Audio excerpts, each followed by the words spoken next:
Yeah, yeah. So we've got Amy in the backstage, but Amy, you need to have your camera on so we can identify you. And could you just give us a little wave? Fantastic, lovely. Okay, so we'll get you on next, Amy. You can either leave your camera on or you can switch it off, whatever you prefer. Okay. Hi, Amy. Welcome to the stream. Woohoo! Hello, how are you all? Yeah, we're fine, thank you. How are you, Amy? I'm doing well. I'm Lovely. here to mind my boat through a stream, through a storm. Lovely, lovely. So, Amy, where are you reaching out to us from today? So I'm an agnostic atheist. Okay. So I think that some gods don't exist, but I don't think I can provide evidence for all gods not existing. Sure. And where are you based, Amy? What country are you based in? I am in the U.S. Oh, lovely. Okay, well, nice to have you on the stream. So, Amy, what sort of research have you done yourself in terms of perhaps finding out whether God exists? Because you said that you're sort of agnostic. Is that right? Mm-hmm. Have you sort of done any research in terms of religion or comparative religion or the arguments for God? Have you looked into any of those? Absolutely. Okay. And so I would say I consider myself a counter apologist. So I have looked into both the Torah, I've looked into the Bible, I've looked into the Quran, the Book of Mormon. And so a lot of these different religions, they share many of the same themes. There are oftentimes anthropomorphized versions of ourself trying to answer questions. So, with Odin, you're trying to figure out where lightning came from. With the Abrahamic religions, you're trying to say who made the universe. But generally, it's always this version of us that are trying to. Hi, Amy. Just so I could remember, did you say you were agnostic theist or agnostic atheist? I agnostic don't believe. Atheist. So, for example, I don't believe the Abrahamic God exists. Okay. Could I ask you a question? You can ask me many questions. Well, that's what the stream is for, and I'm happy to have you here. Before I ask the meaningful questions, you do look like you like rock music. So could I just ask quickly, what's your favorite band? So right now I'm listening to a lot of Grandson. If anyone knows that band, look them up. They're an awesome rock band. What do you think about Slipknot? I love Slipknot. Okay, good. I'm just curious about that. No relation at all to anything I've been doing recently, guys. So Amy, this reminds me of a song from Slipknot. Actually, I think it's Unsainted, and there's a lyric in it which basically says, "You're gonna lie if you want to believe, but your Bibles won't work on me." And that brings me back to what you believe, right? You disbelieve in the Abrahamic God, this generic Abrahamic God. Happy to let you know we disbelieve in the generic Abrahamic God as well. We believe in a very specific God, the God of Islam. So my question would be, why do you disagree with the Abrahamic God? Or what is this Abrahamic God? Can you describe it to us? The Abrahamic God, I would say, is the God either of originally a chosen people, because I don't think that exists, but I would say this Mediterranean, Arabian deity that started as a polytheistic religion and kind of consolidated over the time of Christianity and Islam. They adopted some of the afterlife. A lot of it came from Zoroastrianism. And so it eventually throughout became the religions we know today. This is something I've touched on myself. So I think you accept the secular point of view on the development of monotheism, that it proceeded from polytheism to henotheism to Abrahamic monotheism. I guess you agree with that line of trade. Sorry, that development, in that sequence of events. I do have a point to make, though, when it comes to Zoroastrianism, at least from the Islamic perspective, and what I've studied about Zoroastrian literature and inscriptions, is that a lot of it is dated with a wide range, both before, during, and after the period of the Prophet Muhammad, peace be upon him. I think it's about a 400 to 500 year period where we can't date their writings specifically, and there is the agreement that there was cross-cultural exchange between these two faiths. But the notion that I think that some people put that Islam borrowed from Zoroastrianism, when it's pretty clear that we see Islamic thoughts and ideas permeating throughout Persian literature. Well, I think it's more of a different direction. I would put an from what asterisk I- on that, which would be the Okay. Christians were borrowing, and then eventually, because the Jews don't have an afterlife, or at least they're not very explicit about No. what happens after you die. And So, so, mhm. oh Yeah, no, it seems to have developed in yeah, the religions this is between. where I would differ, though, because in Proceed. at least reading in the development of religions, there is something called a mytheme, mytheme, common beliefs that are shared by disparate religious groups which have no immediate connection with each other. And one of these is the notion of the afterlife, right? And even crossing into the afterlife. I think almost all religions accepted that there was death, and in death there was a crossing of one realm into the other, or that one has to undergo a journey. And so the Zoroastrians had the concept of the Chinvat Bridge, and the Romans had the concept of the river Styx, if I'm not mistaken. Both of these are common in that it's a crossing that one must go through. And if you fall off the crossing for the river Styx, you get eternal punishment. The Chinvat Bridge also eternal punishment. So to me at least, this speaks to what Islam has taught, which is that to every nation, to every group of peoples, a messenger was sent. And this messenger would have taught them at least similar beliefs, at least when it comes to the afterlife. The notion that one crosses into the afterlife, that there is a test to determine where they end up, and that there is punishment or reward at the end of this test, I think is definitely an Islamic concept that predates the Prophet Muhammad, peace be upon him, and can be explained by the Quran. But I put the question to you. How do Okay. you explain disparate civilizations having the same notions about who God is, and especially their beliefs about the afterlife, when we can't really establish contact between them or really identify that they've borrowed these beliefs, especially when they're sometimes, in some cases, centuries apart? How do you account for that as an agnostic atheist?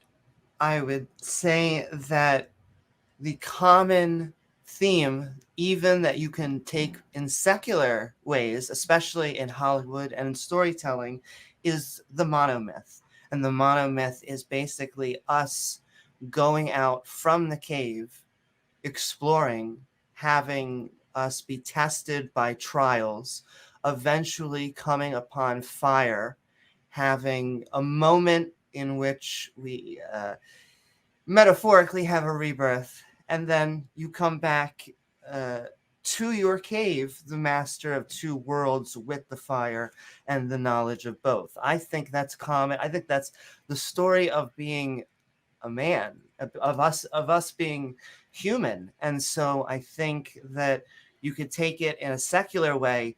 It's when it becomes literal, like when you see it with the Christians, when you have to say it's not just and I'm not saying, because I know you guys are Muslims, but it's when you start saying these things are literal, it becomes a horror show. So this is where I would disagree, right?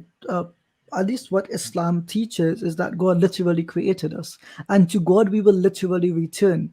This seems reasonable to me, regardless if one accepts an Abrahamic God or not, because we had to come from somewhere, and clearly we are heading somewhere else.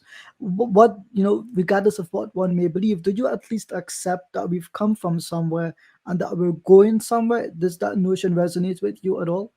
I would say we came from our parents all the way back in a single chain up until the first single-celled life forms formed on this planet. But that had to come from something, if I'm not mistaken. It did, but it was a chemistry process that wasn't, or seemingly had no intelligence behind it. But this is the difficulty I have as a theist now have, simply because we know that order cannot come from chaos.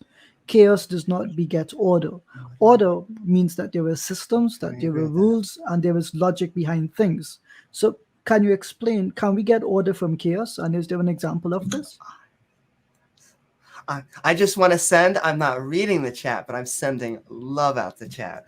But I'm sorry, can you repeat the Yeah. question? I did it. Does order come from chaos? Yeah, and I would say you could see this in just simple laws of physics like gravity. that But those from are the Big systems, Bang, those are systems. Sure, and I would systems have actually logic disagree to with the them. premise. I would say that you can form order from chaos.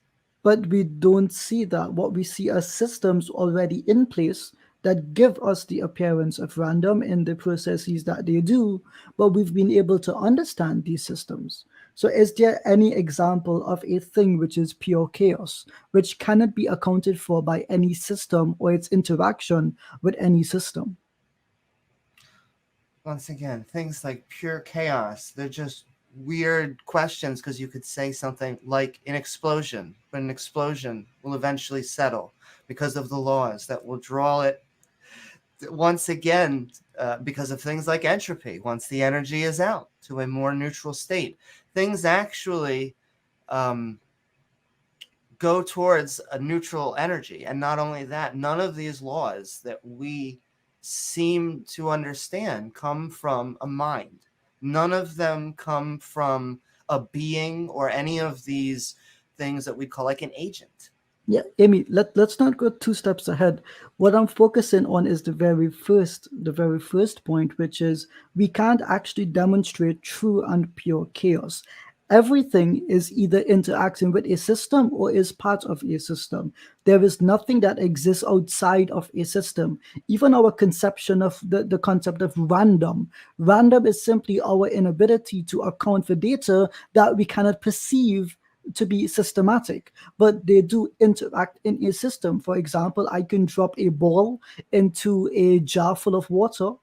That's seemingly random, the way that the water swishes and the way that the ball sinks. But we know that there were systems interacting both with the dropping, the forces of the ball, with the gravity, with the displacement. They were all meaningful systems interacting with each other, and so we can't actually show true chaos. If chemical processes are random, this does not seem to be true because they're not chaotic, they're actually quite systematic.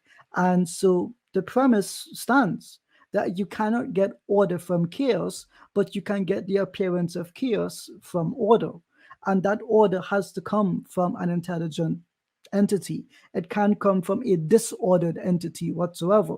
So the very existence of life, the very existence of anything tells us that chaos is not the answer. Therefore, there must be some system or order behind it.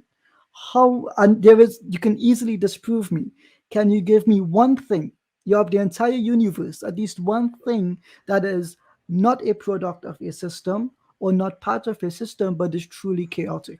Not a part. Well, I don't understand the premise of saying it's not a part of a system. So something coming from chaos, stars, planets, life. Can you define chaos then? Let's do it easier. Yes. So we'll use chaos, complete disorder and confusion.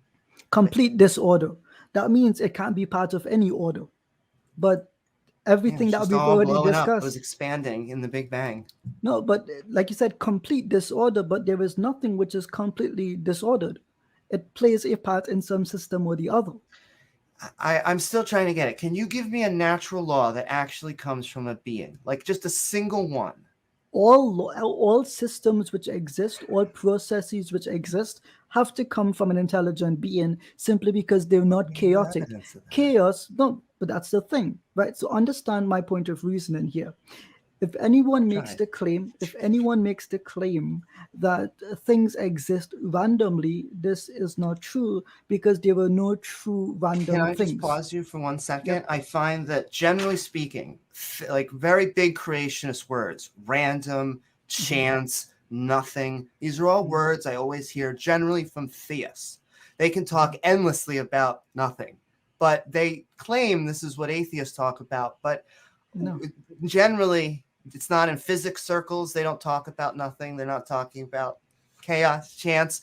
These are from philosophical. They come from apologetics and Dawah circles. Well, my experience of chaos and random actually comes from computer science because that's my background. And in computer science, we have, right, you have to account for chaos, right? You have to account for random generators. When we give people random passwords, they're not random. We actually generated off of very specific data. And so it gives the appearance to the end user as something being random, but we've engineered this. So my point simply It is, doesn't even come from a mind either, a random name generator but or we even a random created it. number. It's Well, from sure, our it's an mind. artificial, but that's just because it's a computer, but it's still it's just a machine. It's not like it's going, Which is all right, created. we're going to think of 4. No, we're going to give them 67. Oh, no. We gave someone else 67. We need to give them 48.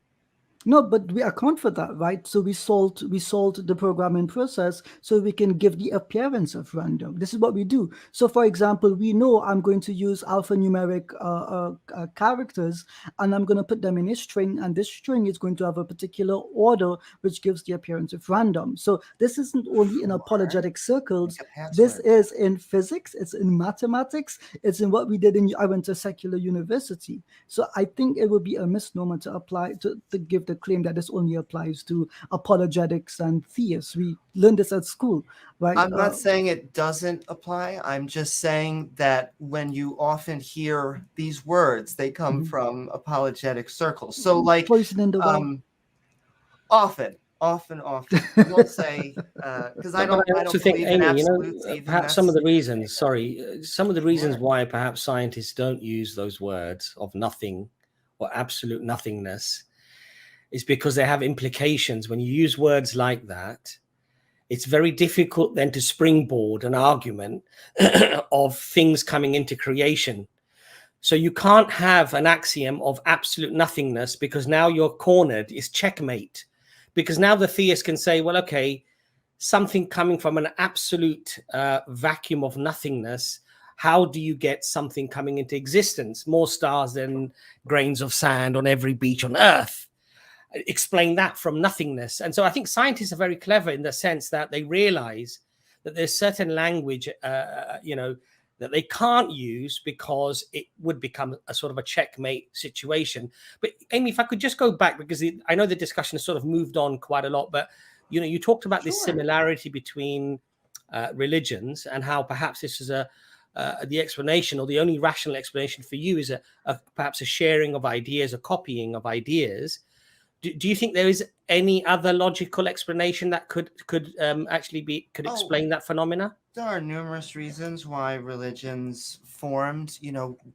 Once again, they were trying to answer many questions. I would say the only benefit, even though I think secular people community does it better, is community. I think that generally speaking, when you are out there, it added social cohesion. I think you do that even when you're in a book club. So, numerous reasons, but the big ones are, yes, I think that we were trying to answer the big questions of life before we had the scientific process. And sorry, I probably wasn't very clear. What I was trying to ask you is that you have this phenomena of similarity between many religions. Sure. One of the logical explanations that you came up with is that there was somehow a borrowing of information from other religions and other ideas. What I asked you was, is there another logical explanation as to how this could have happened rather than it being copying?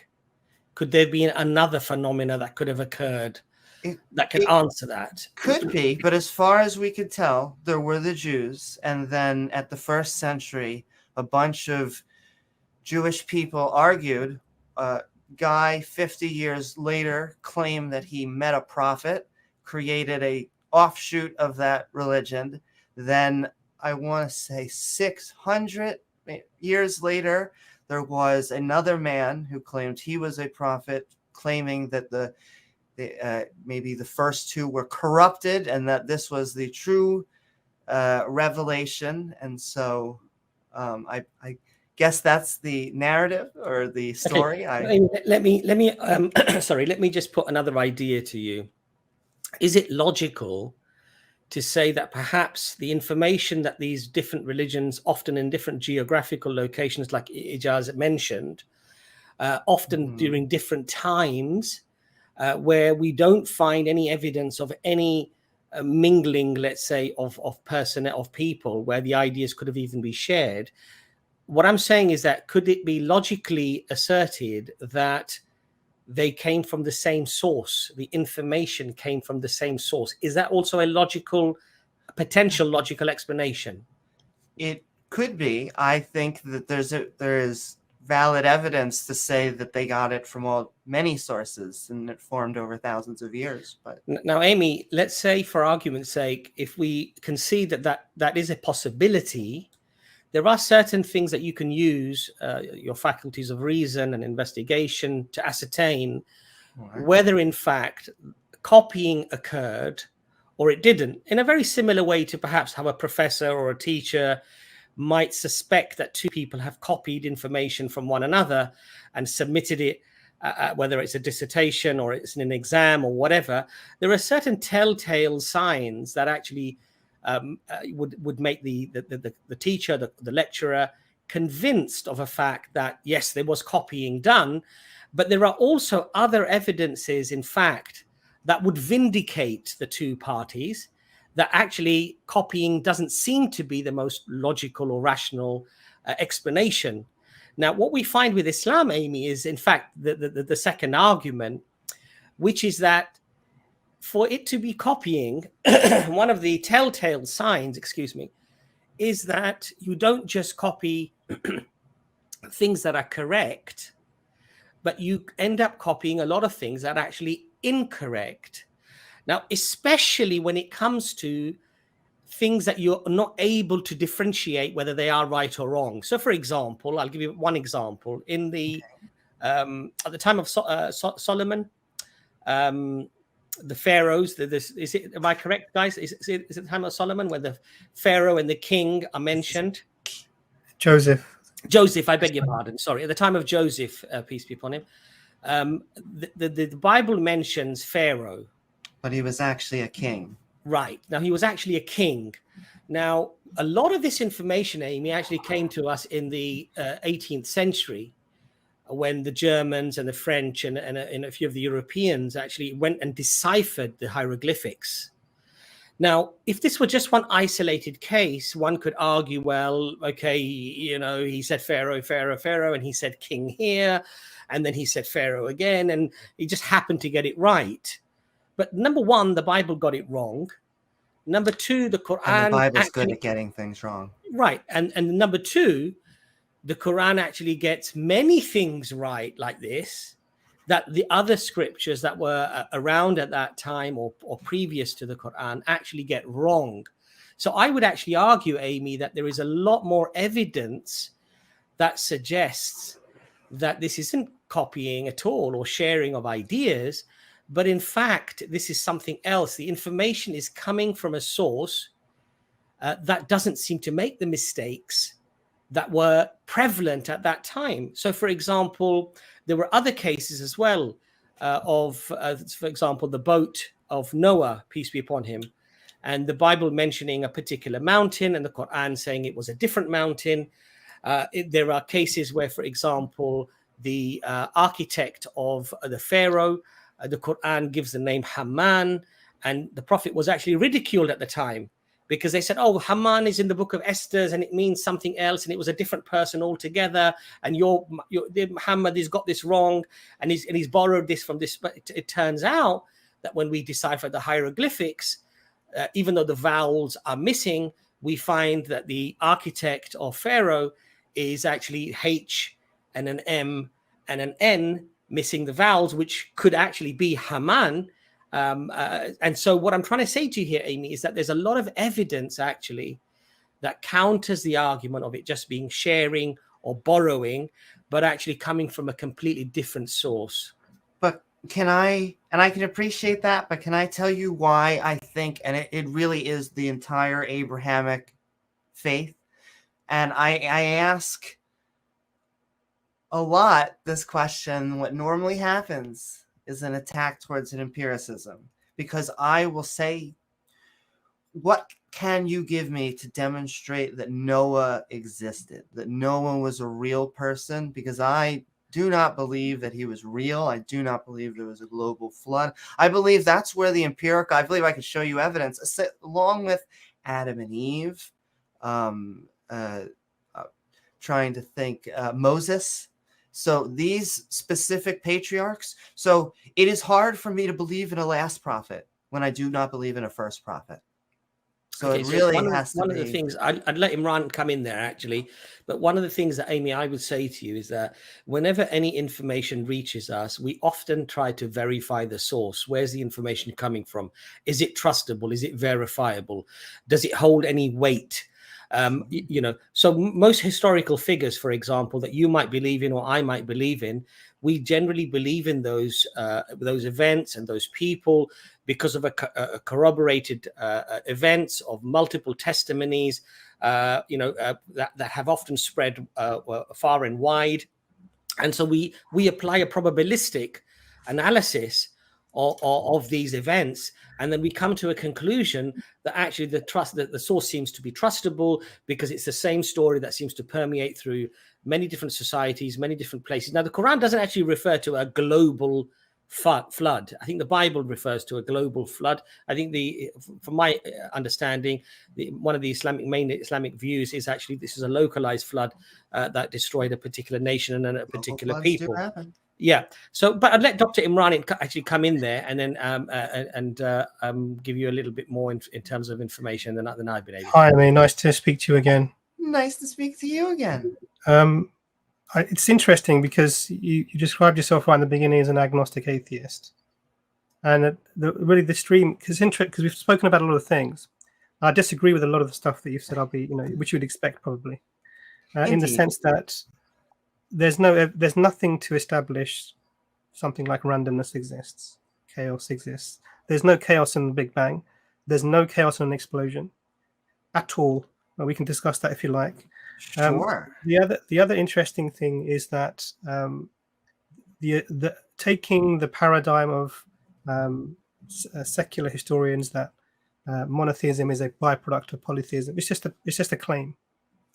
There is no evidence for this at all. We can talk about that, but that's not really the thing that I want to discuss with you. You said many things about establishing historical figures in the past, which we can talk about how the mechanism of how we would go about doing that. Sure. Really, the key thing for me is why are you an agnostic atheist? Because last time we had a discussion, it was about consciousness. I don't know if you remember that. Mm-hmm. But the question is, why are you an agnostic atheist? Because I believe that religion is an anthropomorphic, superstitious belief, the most popular in the world. I believe that it is a byproduct of who we are as human beings. I think that not that God created humans, but that gods are contingent on human beings. And so because of these sorts of things, I would say I'm convinced that a God does not exist. It does not make sense to me. It doesn't seem to be. So let's make this easier for you, Amy. Let's put all religions on one side. Okay. All the religions, they're chucked over. And my big beef is with deism, so let's put them all over here. They're all in one side. Okay. Now, why do you believe? Why are you an agnostic? I really don't understand why there is this mind. Why would there be a mind? Why would there be this other So our consciousness is like it's around, so it can do things. We think our consciousness is more important than our body. Wrong. Our body needs our consciousness. Without our body, we would not exist. And so any consciousness without a body, I'm highly suspect, skeptical. Doesn't matter if it's good, bad, has feelings, anything, any mind, any conscious being. No body, I don't get it.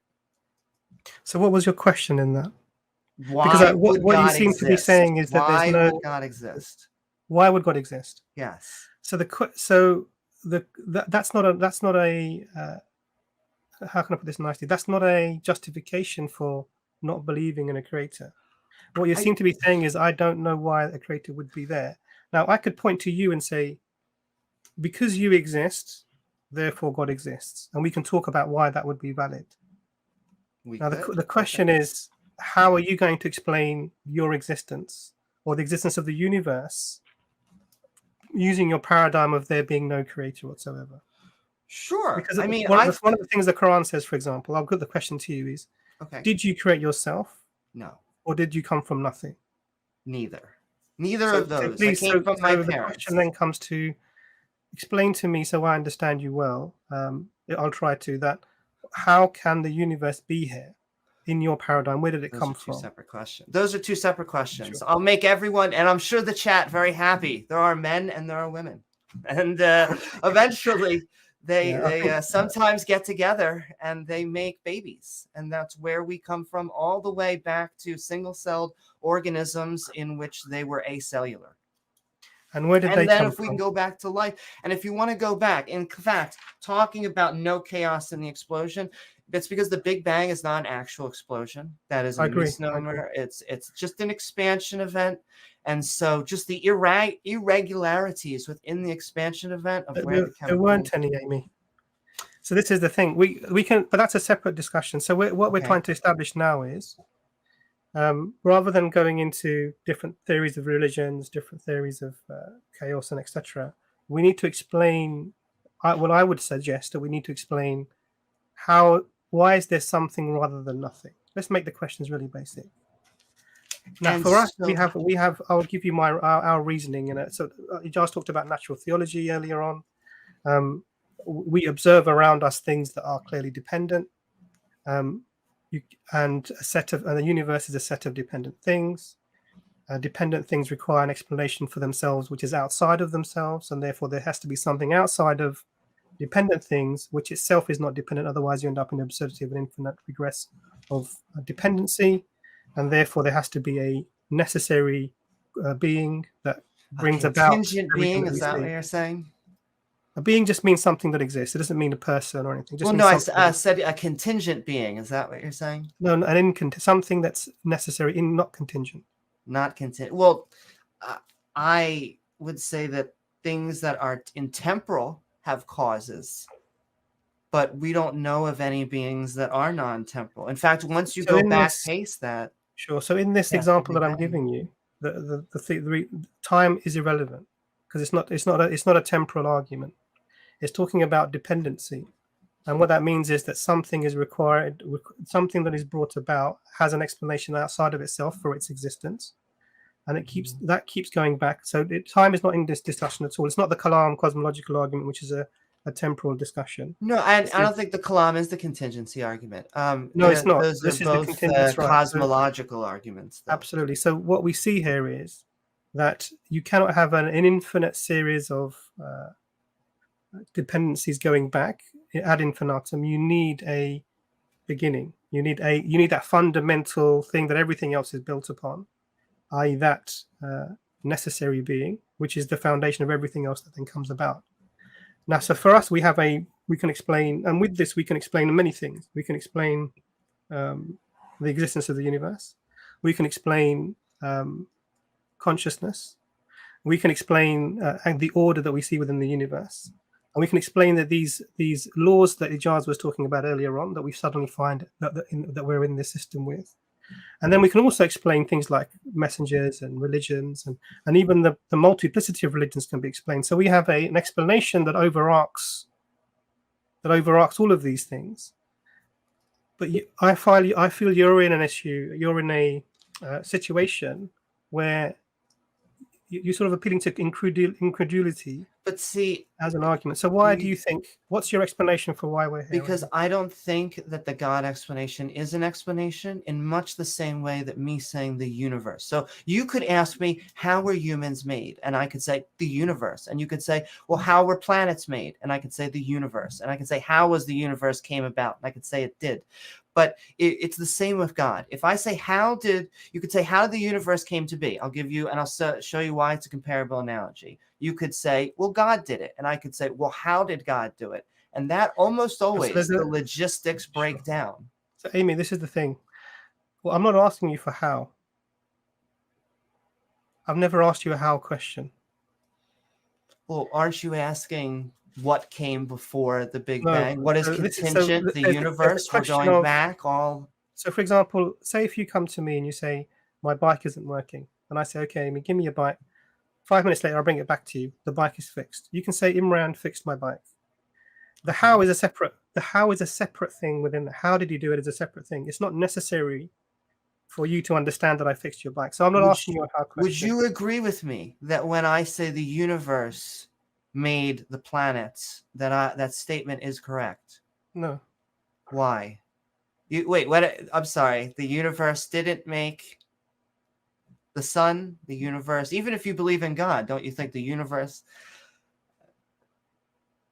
So, because this is like saying that, imagine I get a ping pong ball and I drop it down a hill, and the ping pong ball turns left and right, bouncing off different rocks, and it hits a flower on its way down, knocks off a petal, and you say the ping pong ball made the flower lose a petal. Would that be accurate to say that? I guess. No, because No, it's I'm just trying to understand. It's just a mechanism. So mechanisms can't make anything; they just act. Do you understand? It's like it's I as agree soon as with that. as soon as the big inflation happened in the beginning, everything else that happened was inevitable because that's how the system was set up. The question isn't about how the system works internally or how the ping pong ball is interacting with what on its way down. The question is, how did the system come about? How did the universe come about? So you were going to tell me why you think, what's your explanation for the existence of the universe?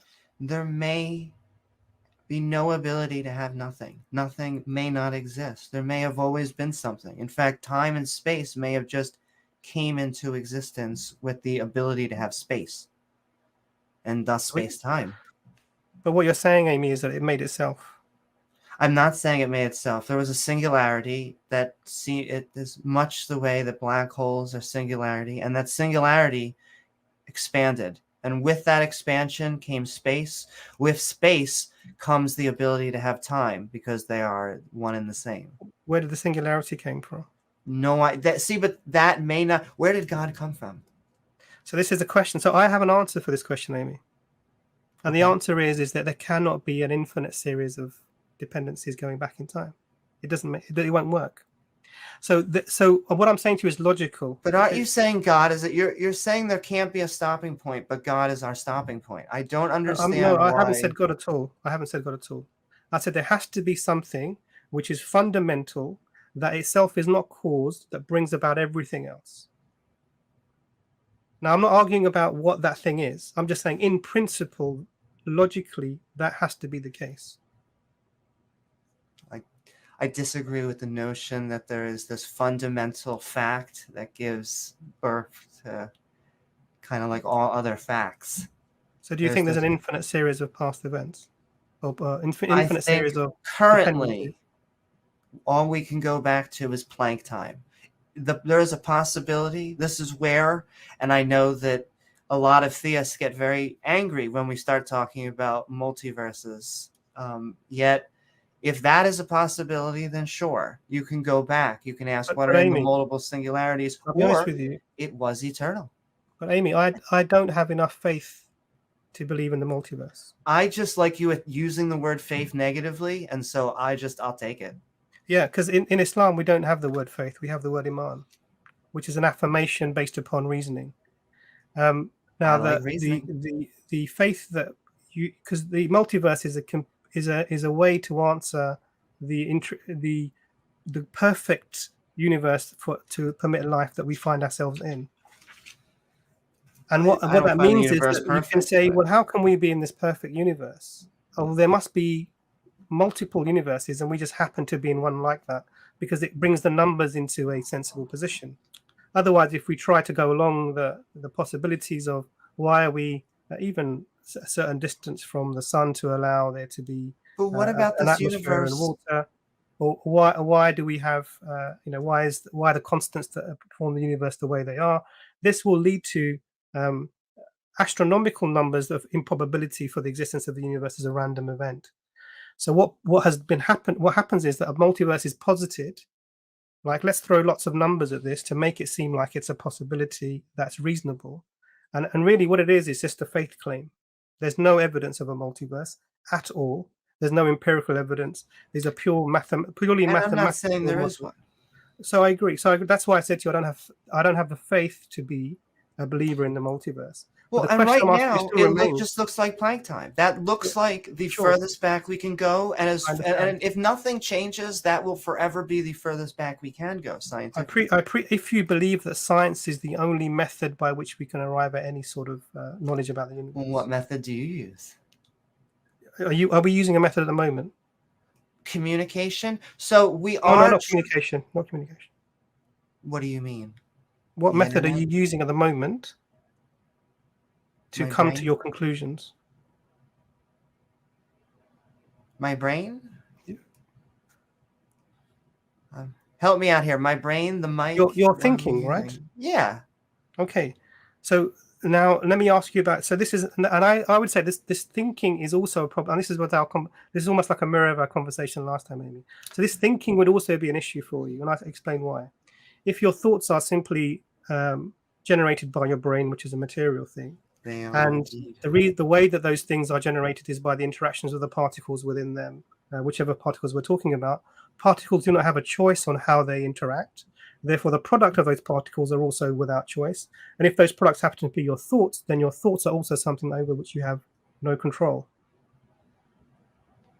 I believe that thoughts are deterministic, though they are based on the environment and other factors. But, we can generally predict what you are thinking or what choice you are a second, maybe milliseconds before you do it. But it's an emergence of a lot of different things going on. Yeah. So what you're saying to me, Amy, I'm gonna really dumb it. I'm sorry. I'm making it simple for the audience. What you're saying to me is that our thoughts are generated, and we don't really have thoughts over them. And what you're saying is, I don't actually think. Well, you see, I would not say you don't actually think, because we're breaking it down into different levels. I would say the system of neurons make up a network that thus make the process that we call thinking. Sure. And the principle and the process in the neurons is purely following the natural laws, right? As far as we can tell. And if I could say, let me put like the serious, I say this whenever we talk about whenever we talk about consciousness in the philosophical realms, thinking freely. Once again, I would still say we are thinking. It's just that, and we can get into notions of free will. The word "free" are always. But Amy, there isn't. If everything is deterministic, if your thinking itself is deterministic, just follows the natural laws. Sure. Then you're not able to think freely. In fact, the conclusion that you have arrived at as an agnostic atheist was inevitable. But see, I think free. That's why I almost always free is another one of those, hate to say, buzzwords when you get into, because I don't really believe in free will. We could go into that, but I don't believe there's a ghost in the machine or anything like that. I think that but then you are the machine, then, Amy. We are biological machines that therefore you're not able to come to any independent thought or conclusion. I wouldn't say that. Well, I think that's almost just. Are you able to? Let me help along with that. So, are you able to override any of the natural laws to control your train of thought? The natural laws. Well, let me give you an example. Say you're really hungry. You're having this thought, and you're like, "Shoot, I want an apple. I want an apple. I want an apple." You can fight it. You could try, but you have these kind of natural forces at play that will eventually make you either pick that up or struggle through lots of pain. But Amy, the question is there any way that you can override those natural events that are bringing about your thoughts? Are you able to control those natural laws, the natural interactions, anything to bring about a thought that isn't predetermined for you in terms of following the natural laws of particles interacting? Is there any way to do that? But it almost creates a loop, because it's like, I'm having a thought about changing my last thought. And no, Amy, no. It's with respect, that anything that you think you're thinking is a result of the chemical reactions that's happening in your brain. Sounding like me now. Sure. So I'm taking your paradigm. So therefore, there is nothing that you can think that will be different from the way those particles interact and the thoughts they bring about, there is nothing that will be different from that chain at all. It's deterministic. I mean, some people say basically, where is my free will? Where is my choice? Why can't I choose? Why didn't I choose A instead of B? I actually think if we went back and forth, we would figure out why. I think there are sometimes I don't think we could, factors. Amy. We could only think those things that the particles will allow us to think because of the way they're interacting. But there could be a genetic reason why some of us like coffee and some of us don't. But again, it's just determined by the particles that are interacting. Sad but true. So what your worldview leads to, aside from no explanation and they have to be an agnostic. How's that no explanation? For the existence of the universe. It also leads you to the conclusion that, well, actually, I don't think, if you think you can think, but it leads you to the conclusion that we are unable to actually have independent thoughts. And therefore, rational arguments. We can't actually have a rational argument. I don't understand. That's not rational to me. We just because we don't have free will doesn't mean that we are not rational beings. It's not free will, Amy, I'm talking about. So say no. So don't use the word free in it. Help me out. Okay. Are you able to have any thought? Okay, because we agree that in the atheistic paradigm, there is only the material world. Everything interacts according to the laws of nature, let's say. And any thought that comes into your head is a product of those interactions, and therefore inevitable. You said deterministic. So what that means is that you're not able to have any thought that's independent from the way those particles are reacting, over which you have no control. It means that our thoughts are being fed to us by the network behind us, and that we are just the interpreter more than we are the controller of what's going on. So what that means is what this brother Ahmed 19 has put down: the truth is not something that's available to you. No, and so the reason for that is that you're not able to actually control a chain of thought. Once again, so we think in many different ways. So, for example, we think oftentimes in a language, but that is not thought. That is just a piece of it, because even some people don't think like that. They just think in colors or shapes or different whatever things. Mechanism, whatever the result of the interactions, the result of the interactions, they're not in your control. They're not in your control. My issue is why you take such an issue with why it's deterministic. Like, I am very comfortable accepting that on a deep level. That's not my issue. That's not my issue. What I'm saying is that I'm demonstrating a consequence, a corollary of your worldview. If you believe that everything is just matter, then what that means is that we are just glorified robots. Now, I know I could say that I know that I'm able to control a train of thought. I know that I'm able to rationalize and come through to certain conclusions. So I think on that note, it's been lovely talking with you. Can I just say one final thing? Please do. And it's not even about atheism, theism. I say the difference that would separate us from a robot who may even have an artificial conscience is that we're sentient. I believe that means we apply emotions to our memory. We have events that affect us deeply, and thus we make results off that. And then we're introspective. We think about thinking. We have data about data, and so that's what you see in the mirror test. You're seeing with all this stuff, and so that are some of the elements that make us different than just a robot that has none of those layers. But I will say it was lovely talking with all three of you gentlemen. It was a great conversation. I can't wait to come back, and don't forget to like and subscribe, all you out there. Amy, it's wonderful talking to you. Please come again. Amy, just before you go, if you don't mind, just very, very quickly. Absolutely. I mean, Dr. Imran Mashallah explained that really, I think, beautifully. And I think, to be honest, Amy, a lot of it you did agree with, but I think perhaps the implications of agreeing with all of it may be quite problematic. And I think that's why you're sort of fighting and struggling. I think the fact that the first domino fell when the universe came into existence, is just a series of dominoes as to why you're saying what you're saying, thinking what you're thinking, and doing what you're doing. And that's really the implication of a deterministic, outcome. And so the reality for that, Amy, I think, and doctors explain it much beautifully, is that regardless of thinking experiments and what have you, they are all still determined on an action that preceded it that was outside of your control, which was an action that was out of your control because of something else preceding it, another domino falling in that big chain of dominoes.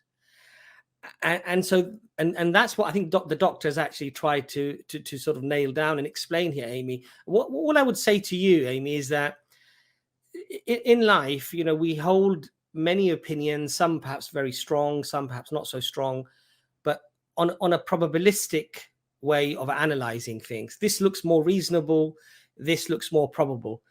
You have to appreciate, Amy, that we can actually deny anything out there. We could, in fact, deny the very existence that we have today, me talking to you. We could argue philosophically that we're just a brain in a vat, and we don't even exist. And we can argue that point philosophically, right? But the fact is that most of us don't believe that because of our senses of what we go through, what we believe, what we say, what we do, and what have you, right? And all I'm going to say to you, Amy, is that look at the concept of the creator in that same light. Don't look at arguments to deny, regardless of how those arguments are constructed, but on a probabilistic analysis, material things cannot have an infinite series of dependencies or dependent things.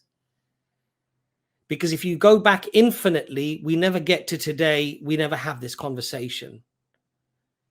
So there has to be some point when something comes into existence or brings something into existence where the very time and space and Planck time and everything else that you're talking about comes into existence. An infinite dependent series of steps, you'll never reach the top. If this is the top, or even if this is halfway up the ladder or whatever it might be, those are perhaps wrong terms when you're using infinite anyway.